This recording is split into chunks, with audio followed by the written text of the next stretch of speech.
I want people to find them still, because when I wrote them, those were the very raw, real emotions in the moment. And I know that like people can find something for themselves in those songs. Bringin It Backwards. Hey, what's up, Pat? Hey, how's it going, man? I'm doing well. How are you? Doing good. Doing good. I hope your son is all right. I heard he was in the Oh urgent care or yeah. something like that. Yeah, he's okay. He just had some lung stuff going on because that time of year. So 100%. I have a 7-year-old and he gets the same thing, inhalers and all that fun stuff. yep, yep, same. Yep. I have a eight well, I was about to say seven, 8-year-old, 8, 6, and then 2, 3, and 4. So Oh I've my got gosh, you got a whole got crew. the full gambit, yeah. So Wow. it's one person gets sick, and then the next person gets sick, and then two more get sick, and then I get sick, and then Yeah, it's great. 100%. Oh my gosh. Well, It's I great. appreciate you doing this. Thank you again, Pat, for taking the time. Yeah, likewise. Likewise. Yeah. I'm Adam, and this is about you and your journey in music. And do you real quick, I saw that you have an album and then an EP. So do you have an album coming out, or am I getting totally confused? No, EP just came out, And just a few weeks back. yeah, and then do you Um, have an album that's coming out as well, or no? no, not coming out. I put out a record, my debut album like a year ago or so. Okay. Huh. Maybe Maybe it I'm was looking like at a oh, you know what? This is a way follow-up. Sorry. The oh, okay, original okay, okay. email was from 2022 that I was looking at. That was why I was confused. It's Oh, like, okay. I don't understand. Like, okay, Yeah, sorry. yeah, yeah. Scratch Yeah, all no, that. no Um, worries. yeah, because I had the updated press release, and I'm like, okay, this is saying EP, and I'm reading about it, and then like it just said something about an album coming out in November, and I'm like, oh, that's next month. But he just, sorry. Yeah, nope, no worries, no worries. Yep, that would have been last November for the record, the album, That's and like, then yeah, yeah, okay. I knew you had an album out, but then it didn't mention a name. It just said, oh, his because the email is from like early September of last year. So it just said sure. he's gonna release an album, and I'm like, oh, okay, cool. But anyway, Yeah, yeah. sorry for the Nope, confusion. no, no worries. uh, right on. So originally from St. Paul, Minnesota, is that what I saw? Okay, Yep, yep. tell me And about that. You grew up there, born and raised? grew up there. Grew up actually in yeah, like in a suburb outside of the Twin Cities, just over on the river between Wisconsin and Minnesota. And I got out for a while, moved around, lived in Canada for a year, lived in Los Angeles for a year, lived in Nashville for about 7 or 8 years, and then now just about 2.5-ish years ago, I'm back up here in St. Paul now. Oh, So cool. I'm in yeah, Nashville now. I'm originally from San Diego. We moved here okay, cool. a little almost 3 years ago now. But yeah, Okay, nice, nice. Yeah, well, I probably left around the time that you moved came. in. Yeah, yep, yeah. Crazy. How do you like it? I absolutely love it. It's the best decision my family has ever made. 100%. Nice. That's awesome. Yeah. That's awesome. So talk to me about growing up in St. Paul. How did you get into music? Um, yeah, I kind of I was playing, doing like, turn my computer thing off here. The I got into like, I don't know, just piano lessons as a kid and stuff, and then I didn't really like doing all that. It was too much fuss, and so I started just like messing around, writing my own stuff on the piano and kind of showing it to my piano teacher. And she was like, well, that's cool. And she was like, you should probably practice the stuff I'm giving you. And I was like, I don't want to do that. I just want to make stuff up. Yeah. And she was like, okay, well, if you quit my, she was very serious. She was like a very serious teacher. She's like, if you quit, I'm not ever taking you back. And I was like, okay, bye. So I left. And At then what age was this? Just this was like, yeah, like, I don't know, 13 or something. oh, okay. So And then when did you start on the piano? Around that same time, or a little? that 6 or 7. Yeah. Okay, so you had been playing it for a while at that I've point. been playing, yeah, and just like, I don't know. And but once I got that bug for like making something versus just playing something, I think that really changed how I viewed music. And so then I like immediately like started a band with my friends, and or like tried to start bands, and like I was like really serious about it. And everyone, it's kind of hard when you're like 13, 14 to find friends who are like serious about it. And Right, yeah. I feel like growing up, it's like hard to get everybody on the same page, right? Like it's really right. interesting to hear those bands that have been around forever, and it's like, how, everyone Yeah. having the same goal and the same vision.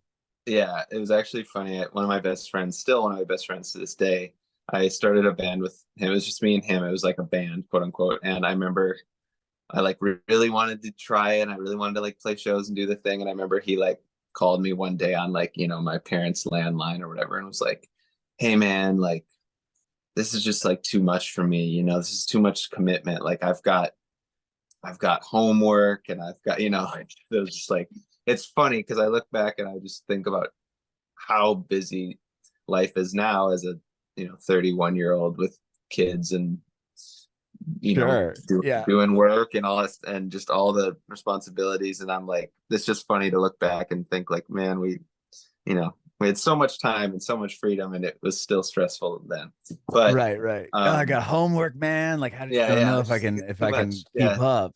yeah, yeah, and like we weren't even doing anything. We were just like getting together in his basement. So we joke about that sometimes. But anyway, did that, started, different bands, pop punk bands, metal bands, the whole, emo bands, the whole thing, What were classic. you And in the band? Did you continue I was playing always piano player, or did you start playing guitar or I started playing sing? guitar. Yeah, and I was always the singer. I was always like the lead singer, even though I wasn't very good. But I was always kind of like the one writing the songs and kind of leading the charge, so to speak, and um, kind of creating the vision for what each project was or whatever. Mhm. And so, yeah, I kind of took on that role as someone who was kind of leading the creative vision. Like, even though I look back and I think I definitely didn't have really any of the skills to back that up, but like I always had a vision and I wanted to capture it. So Mhm. but yeah, I don't know, just yeah, kind of grew Well, up it doing takes that. Yeah, someone in the band or whatever to kind of take the reins and be like, I'm going to write this song. I want to write the yeah, songs, and I'm yeah, willing to sing the song. I mean, because that's yeah, that's a vulnerable thing to do, especially in right, high school. I mean, people just like, oh, yeah, critiquing everything you do and everything else. I mean, that's a challenge to be the person being like, I'm going to put my voice and my words out there. yeah. I remember always getting so upset, like, and especially like specifically my mom was very critical, which I look back and I think was kind of funny. But yeah, it was just always like she was very like, oh, you were super out, out of tune. You did this, you did that. And I just remember always being like, oh, why am I, what am I even doing? Were But you? yeah. I was gonna say, were your parents musical? Like, did your mom play Uh, anything, or she just could yeah, like hear? she sang and played piano at church and stuff. Um, and like, but I didn't particularly come from like a music family. Like there was maybe like, my aunt and my mom, like they kind of would do that kind of stuff, like choir type stuff, but nothing like on the creative end, so to speak. So I feel like I was kind of the first one that I know of in my at least recent family history to like jump out and do that. Supposedly, this is the rumor. I or this is what I've been told, so I can't 100% confirm it. But supposedly, if I trace my lineage back far enough, I'm related to um, the Baroque composer Johann Sebastian Bach. So I always used to use that in No high school way. as like a bragging thing in high school. Like, well, did you know? Actually, blah blah blah blah. And so, That's yeah, amazing, to be honest. I yeah. mean, I hope that's it's really true. I hope it's crazy. true. It'd be I'm gonna funny. go with that. It's true. Okay, And sweet. yeah, Me that's too. So yeah, That's awesome. So, Yeah. well, after high school, or like, did any of those bands? I mean, was it really just a high school band that ended up ending, and then, or like Yeah. after, did you go to college for music, or like what was kind of after you had graduated? What did you do? Right. Yeah. Yeah, most of the bands were just, play for a couple of years, play shows around the region or the state and fizzle out. And also I like was kind of creatively jumping around a lot. So honestly, it was oftentimes me being like, okay, this project's done. Now we're starting a new project, but with like three of the same members and one new guy. And so like it was kind of my Okay. own fault half the time that like, these projects wouldn't stick because I'd be like, well, no, we have to do this sound now. Like this is done. Now we're doing this. And so it kind of got me into trouble a couple times with some friendships because they'd be like, what are you doing? Like, why are you quitting this? Why are you quitting our band and starting this other band? Like it was, I don't know, it was impulsivity and it was just like a desire for something new creatively or whatever. But yeah, I kind of stopped doing that and I moved to Canada when I was 19, 20, and went to school for a year for like audio production. Oh, okay. Um, it was just kind of this 1 year like program at a school that looked interesting. And I had a girlfriend at the time who lived in that same city. And I was like, oh, we'll both, we'll be there. But then like right after I moved there, she broke up with me. So then I was just like, all right, now I'm just like really focused on school. So I learned some stuff there, and then I kind of got inspired by the idea of going to LA after I came back to the States. And so after that program was done, I moved to Los Angeles for like almost a year. And I actually wasn't doing music for a while. I was doing more like film audio, like TV audio, like on set, holding the I like the boom up, booms the and stuff. boom, or like, mixing on set, or like doing sound design, like post-production stuff. Um, so I kind of did that for a while, and I thought that was what I was gonna do. Just I don't know. I think I had gotten a little burnt out of music, just doing it so much in high school. Or not even burnt out, but I don't know. I don't know. I had all Well, these you probably different had, stable money at that point, and if you have a gig and it's like, I'm kind of doing something with what I want to do, and yeah, I could yeah. It see how was that like, would. yeah, and I was like engaged at the time, and I was just like, well, this is going all right. Like, and then I hit a point where I was um, like the kind of the gigs stopped, and I had a moment to kind of self-reflect, like, is this really what I want to do? Like, do I even like doing this that much? And one of my best friends who I'd played in a bunch of bands with growing up, he was in a different band at the time that was touring, and they came through LA, and I hung out with him, and I saw his band play a couple times, and they were talking about Nashville, Nashville, Nashville. And so I was like, oh, okay, interesting. And I just, for whatever reason, I was just like, all right, I'm done with this. I'm gonna leave LA. I'm gonna go to Nashville. So I literally just, it was probably super rude of me. I just told my roommate, hey, I'm leaving, because I hadn't signed a lease. I was just like, hey man, I'm gonna leave in like a week.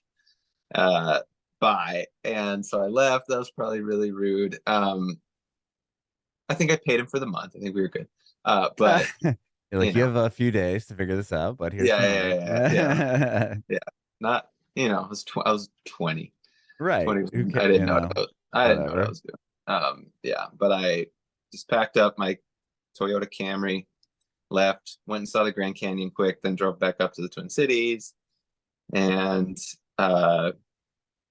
I got married, and then moved to Nashville like 2 weeks later, and then I was there for 7 A or lot eight of years, years. kind Yeah. of doing a lot of different stuff in music, and that kind of culminated into what I'm doing now. But it was a, a whirlwind for sure. When you got to Nashville, I mean, you had just got married, and you're taking your new wife, or like, we're moving to Nashville. Like, how, Yeah. when you get there, I mean, had, I mean, that must have been a pretty, like, I mean, that's a bold move, right? I mean, it's like, okay, now what do I Right. do? Like, were you just trying to meet people and get into like songwriting sessions, or like how did you navigate?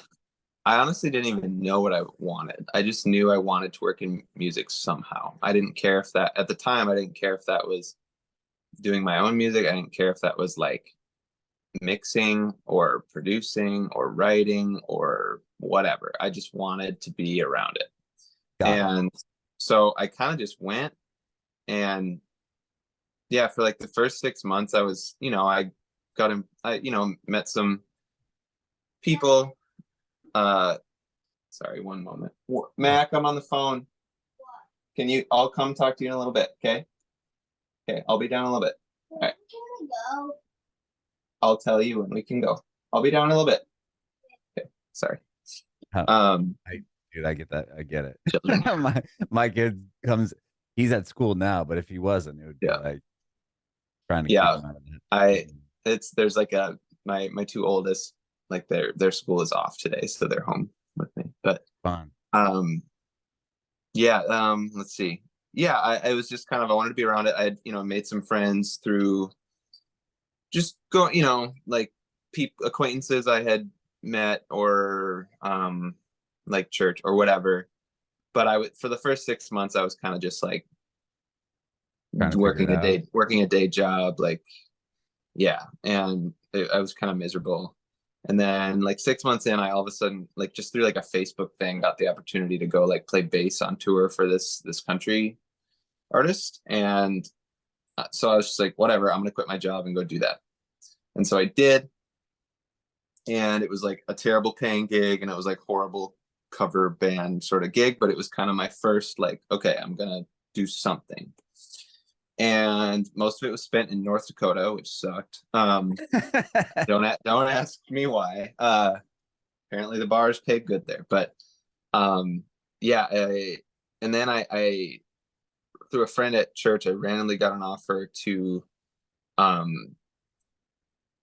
go and be a guitar tech on like a big artist tour. And I didn't really know how to do that, but I just said yes, I'll learn. And so I went, and all of a sudden I was just thrown into like the tour bus, big venues, arenas, like all that kind of stuff, life. And obviously I wasn't doing the music at the time. I was doing more of the behind the scenes stuff, but it was just like I was starting to be around that. Yeah, but that's still. And And what do you like, tuning guitars and like doing figuring out- guitars, taking care of the stage stuff, taking care of the guitars, like production, production type work. Yeah, that's cool. Stage production stuff. And yeah, it was, honestly, I hated it, but it was a foot in the door of something. Right. And it honestly paid terrible, but it paid enough for, that's the thing with some of those big tours, like you think like this is it, but like a lot of those guys like playing for the artist or like working for the artist like are not making that much, like Right. they're really not. And like even on big tours, like there's kind of a cap on how much you can make as like a hired gun. It's just not, it's not that glamorous unless the artist is aware of that and treats their people really well, which I think is, some people do, and that's super important and should be more normal. No, I had a Nate, and he wasn't my direct neighbor, but he lived where I grew up, and he was a guitarist for like just a backing guy for like a lot of those pop bands in the early 2000s. Like he played with like the Backstreet Boys and like NSYNC. He was just like the guy. Yeah, he had to wear like basically all black and kind of just stand in the background, like by the speakers or sometimes behind a curtain or whatever it was. And yeah, he was saying like it's fun, like I get to tour and play these giant stadiums, but it's like it's basically he was living not the most glamorous life. Yeah. I had one of the guys that I worked with on that tour for several years. He always referred to like hired musicians as musical janitors. He said it's like the janitor job of the music world. Yeah. And like, and he, you know, he kind of said it as a joke, but he was kind of like serious, because he was like, yeah, we just don't get treated very well. So Right. I've always, even though I've never like personally as an artist made it to like that level of like success, like whenever I have had the opportunity to, like, you know, when I've toured, or when I've, you know, hired a band or a crew for a show or run of dates or anything, like I've always made it my goal, like, no, I don't have a massive budget like some of these artists, but I've always made it my goal to like make sure the people who are working are feel like compensated fairly for what it is, and like feel valued, because I just know that when I was doing that, I didn't feel that way. Right. And so I think that that just is how it should be. Yeah, I think that's Um, awesome. It's like people that go that were servers that they're like tip like 30%. They're like, I know right. this Yep. lifestyle. Yeah. Yeah. Exactly. I mean, it goes a long way. Um, but yeah, so did that, and then I randomly started a kind of a pop band with two of my friends in Nashville. One was in Nashville and was in the Twin Cities. Actually, the same guy who had toured through and like kind of inspired me to move to Nashville. Okay. My friend Jack. But yeah, we started this band called Milk, and we kind of did the thing for a few years. Like we toured, we sold records, we had like a good thing going, like good fan base, like people were at shows.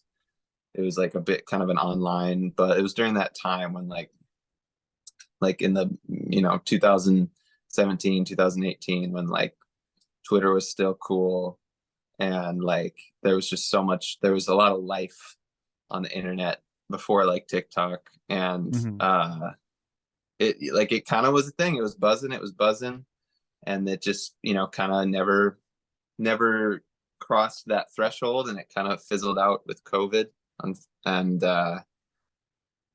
yeah, and it was around that time that I started doing the Nobody Likes You Pat thing, as just kind of a like, oh, I just want to do something new and just have another outlet to make stuff. And then yeah, I guess I've been doing that now for 3 years, I Wow. guess, So about. And when yeah. yeah, so when Milk, like you said, kind of fizzled out due to, and I'm sure COVID obviously didn't help or anything like Yeah. that. So are you just at home like, what do I do? And you start making songs and say, like, did they, was it like, oh, these don't really sound like they would fit for Milk, or was Milk already finished at that point that you were like, I'm um gonna start my own thing?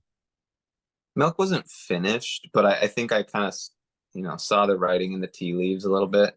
Hmm. Like it was just kind of like, this feels like this might slow down pretty significantly or stop. And I just, I like, I like momentum. Hmm. I mean, who doesn't, I guess. And I I don't know, I just felt like I need to do something else, and I need to do something that I can do at my own pace without necessarily like um Like relying relying on is not the anyone? right, Yeah. yeah, Or like relying is not the right word, because everyone relies on others, like we all do, like in one way or another, but like almost just more like I wanted something where I could set the timetables. If I wanted to hustle and do the work and get stuff done, I could do it however I wanted to. Because it's, you know, when you have a lot of voices in the room, sometimes it just slows things down, and that's not a bad thing, of course, but at the time, to me, it just felt like I needed that. And so I Mhm. needed that, because I tend to move quick. Like I tend to like, I'll write something and sometimes I'll just be like, yep. Or at least uh before working with Nettwerk, with the record label, like I would just be like, oh, I wrote this song, I'm gonna put it out in a few weeks. Like I don't, like, I'm gonna produce it quick, I'm gonna mix it quick, or have my friend mix it quick, whatever, and then just let's have it out. Like let's why not? Like why wait, you know? Right, right, right. So so yeah, I just started doing that, and it was just kind of string of consciousness. Like let's, you know, just, oh, this song's good, all right, we're gonna roll it out, all right, next one, next one. um and yeah, just a couple of them kind of caught like some attention from Spotify. and then labels kind of started poking around, and then, you know, just kept on the grind. And then it was fall of, it was like after doing it for a year, I put out a song called Songs About You, and it really caught kind of some traction on Spotify early on, and it got like a bunch of playlisting, and like listed as like, I think it was like Fresh Finds fourth, like number 4 on their like top pop songs of the year or whatever. And so I was like, it got some buzz, and I was like, oh, this is really fun and cool, like nice. That's And awesome. Yeah. this was just like a song that, it was actually a throwaway song. It was like, I had written all these other songs for this EP, and I was like, I need one more. I don't really care what it is. I just need to make something that sounds nice. And I just made that. And of course, it's always those ones that like do Yeah, something. take off. Yeah. You know, and so it's not like it got like big, but it I mean, it's got advanced my career. yeah, like So nearly 7 million streams on Spotify. I mean, that's pretty yeah, like enough incredible. to move the needle, I guess. And yeah, it you know, so I started working Is that what with, brought Nettwerk around? yeah, I had been Okay. talking with them for, I'd kind of been on and off with them, talking for like 6, 7, 8 months or something at that point. Just kind of, just, you know, like they were kind of seeing what was going on. I was, you know, showing them what was going on. And that song kind of moving was kind of the like, okay, yeah, we'll jump in and we'll give this a whirl. Did they put out Spinning, or was that just at you on your own? That was just me.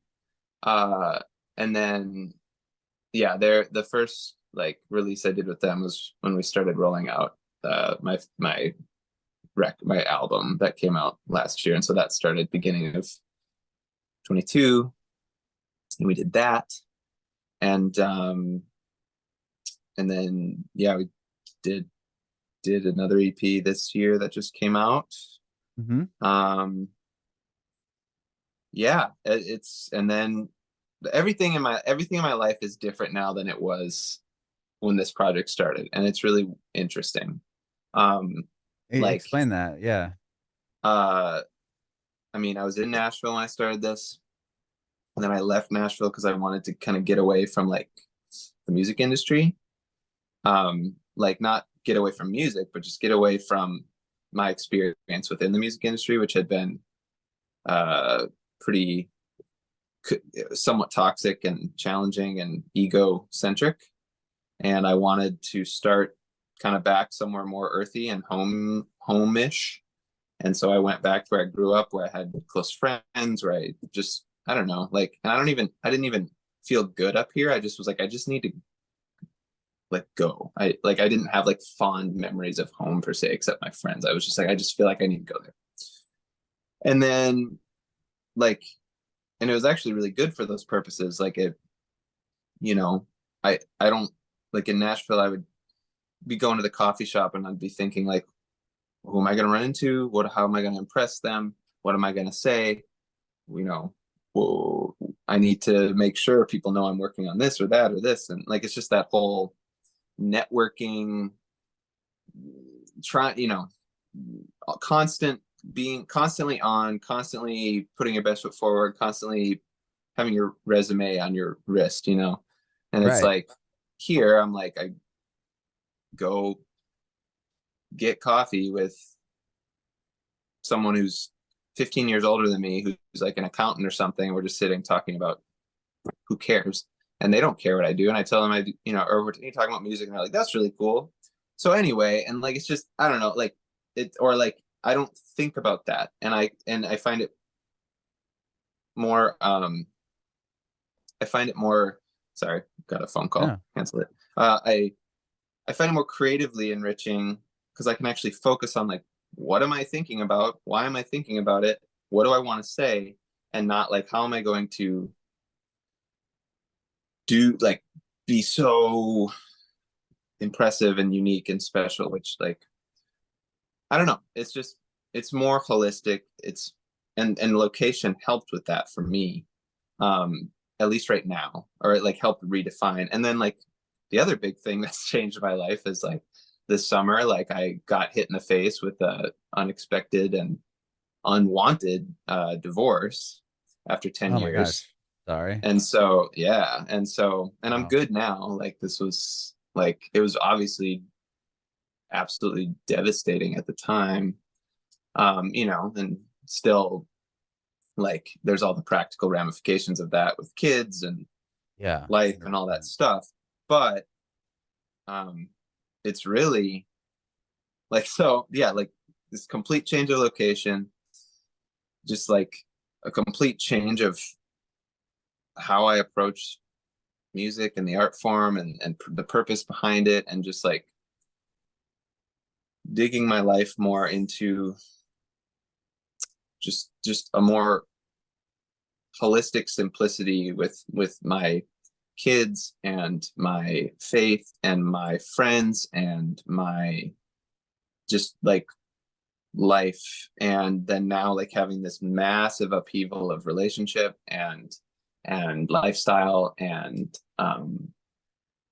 I guess where I'm at right now that I've kind of done a lot of healing from all of that, is I'm very like, I'm strangely, you know, I'm strangely incredibly peaceful, incredibly like full of joy and hope, and I feel very creatively inspired. I just feel like the whole world has opened as far as to what I can make now for this, for whatever's next after this EP that just came out, because that was kind of the last batch of songs that came out of this period of life that is now gone. And so it's like a blank canvas that I can do whatever I want with now. And that feels very free. That feels very like exciting to be able to chase whatever that is. Yeah, I don't know. It's just like I don't know. I've always seen this music project, specifically the Nobody Likes You Pat project, as like a journal, and like it closely follows the narrative of my life, because that's how I see my art and my work. And so, and I try to take these things that I've experienced, or that are within these little things within myself that I've experienced or in my life, and then I try to crack them open so that anyone can lean into it and be like, yep, I feel that.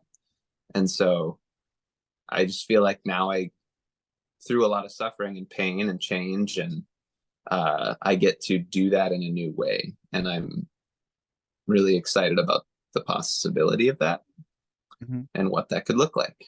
So yeah. Yeah. I mean, so were all these songs done for Deer before all of that stuff happening? Yeah. Oh, wow. Yeah. Yep. And that's what's kind of interesting about it, is it was, you know, this batch of songs that were written as like love letters, not specifically just romantically, but a couple of them were. Yeah. But then like letters, like written as like love letters to like my friends, my kids, God, and then a couple were for, you know, in my marriage. And yeah, actually the funny story is that that news was broken to me the day before one of the singles came out from the EP, and it was a single that was this like very intimate, very like sweet love ballad. And so that was just like, you know, like stick the knife, you know. So Yeah. I wasn't Oh, very good man. at promoting that one, marketing that one, because I was like, sorry everyone, I can't really post. Yeah. I don't want to post about this. Right. You Yeah, can't promote. It's like, oh my gosh. Yeah. it Right. was Putting it out was this beautiful yeah. song about something that had just got basically ripped away from you. Yeah, it was the irony of it. Like I look back and I think it's hilarious. Like it's so like, of course that's what it was, you know. Yeah. Um Oh my gosh. but yeah, so that, you know, I'm still proud of that project, and I actually there's a couple of the songs on there that I think are like, as far as songwriting goes, like some of my best work. Um there's one called Folding Your Clothes, which is like this very soft. It's also a love song from kind of a different perspective, and I think it's one of the best songs I've ever written. I still think that even now with the context, but it is just interesting to see that group of songs and be like, this is a great group of songs, and it's all cohesive, and it's just this warm, fuzzy acoustic EP for the most part. And it feels like that was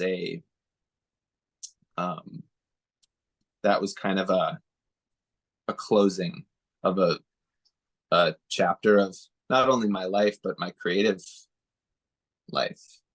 And so yeah, like the next, I've obviously written songs about everything that happened. I was gonna ask you about that. So you've already started writing new stuff moving forward on and what that will sound like and look like. Yeah. I wrote it all like within a month of that or so, for the most part, because I was just like, well, actually no, for the first like 3 or 4 weeks I couldn't write anything, obviously. It was just like, nope.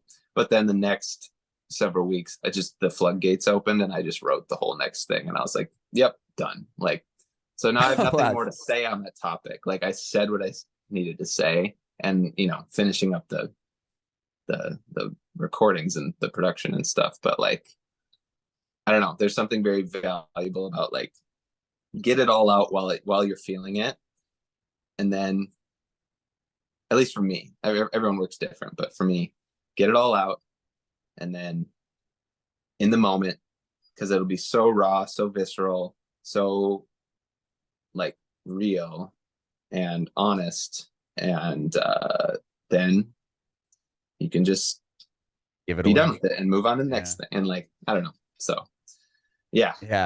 Wow. Yeah.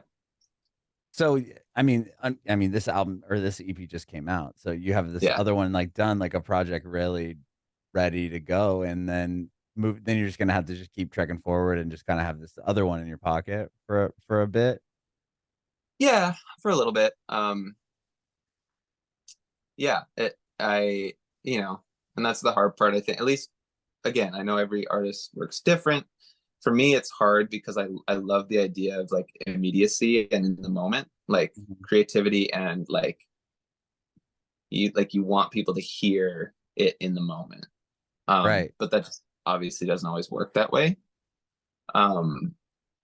So that can be tough to like sit on songs and be like, yeah, like this was stuff I felt and said like a year ago or 6 months ago or whatever, and it's like, but right, so that can be, at least for me, can feel like, I hate sin, but I've gotten better with it because I just realized it is what it is. But yeah, no, it's yeah, I still want like this project, the Dear EP, like it just came out, so I want to give it time to breathe.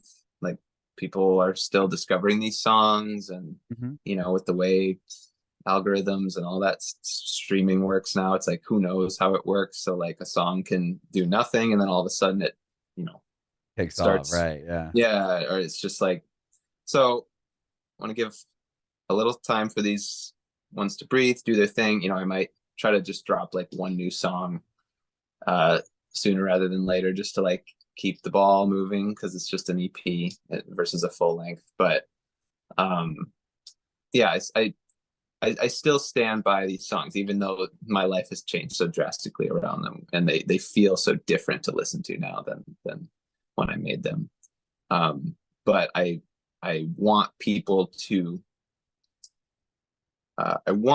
find them still, because when I wrote them, those were very raw, real emotions in the moment, and I know that like, people can find something for themselves in those songs, even if for me they feel totally different now, and I think that's the beauty of art in general, but especially music, is like, if you write something that you're making and your intent is for it to last longer than just a viral moment or a, you know, a soundbite. Like if you're making something with intent and purpose and transparency, and kind of with the intent to serve other people, like I've shifted, like it will impact people regardless of when they hear it. Like I've kind of shifted my ethos around making music. Like I used to think of it as I need to express myself creatively. I need to feel fulfilled creatively. I need to, like, you know, kind of internal, which I'm not saying is wrong. And I obviously I still do those things, like make the music for myself sort of thing. Like I'm making stuff I like, but I've kind of shifted my ethos towards like, yes, I'm making this because I like it and I want to make this way. But at the end of the day, especially if you're doing like songwriter type music, you're writing something for someone else to hear and be impacted by, because this type of music is so lyrical. And like it's not just for you. It's not just for the person who wrote it. Like it's really an offering and a sacrifice of yourself and your life to others. And like I think there's something about thinking about it that way that gives a much bigger purpose to what we're all doing. And it also kind of is a relief, because then you don't have to sit there and think, oh, I'm so worried about how this performs and how many streams is going to get, how much money is this going to make me, will this advance my career? And it's like, yeah, all those things are great, nothing wrong with that, and it's good. Like you, of course we all want that, but like what if one song just goes and resonates with a smaller group of people and they love it and it affects their life? And if what you've made is made with that intent of giving to others, then you win. Like you win no matter if it's a hit or not, you know. So that's kind of been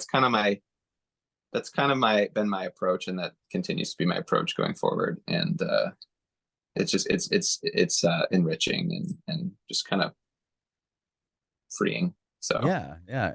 I mean, obviously, this songs definitely have take on a different meaning to you now, due to what the circumstances. But somebody yeah, else might be feeling something, and will relate directly to what you wrote back then. Like, it doesn't matter. totally. Yeah, Yep. I love that. Well, I appreciate your time. I know you have some children downstairs you got to attend to. Thank you so much, Pat, for doing this. I have one Yeah. more question. I want to know if Yeah. you have any advice for aspiring artists. I do, but it's hard to swallow advice. But it's the Say it. advice That's the advice most people need. it's the advice that I give to like anyone who's young and wants to chase this. Well, I'm gonna give two sides quickly. One is, if you'd be content or happy or like doing anything else, maybe go do that, because it's really hard to you know, grind out this type of work in this career. And like it requires so much sacrifice. And yes, you see people get big and famous and successful and all that, but that's just like skimming the top of all the artists who are just like trying to pay the bills, make it work, like, you know, anywhere in between. So I kind of always start with that of like, if you'd be happy doing something else, probably do that for your work. But if you feel compelled and called to do this type of work and you're willing to struggle for it, then I say do it unabashedly and do it with the utmost honesty and transparency as you can, because at the end of the day, that's what's going to last. And like, you know, I like the meaning you put into something is going to far outlast any money or acclaim or whatever that you get from it, and it's going to stick with people's hearts. And I think that just ultimately is so important. And so either don't do it, but if you are going to do it all the way. And that's my thought. So Bringing it backwards.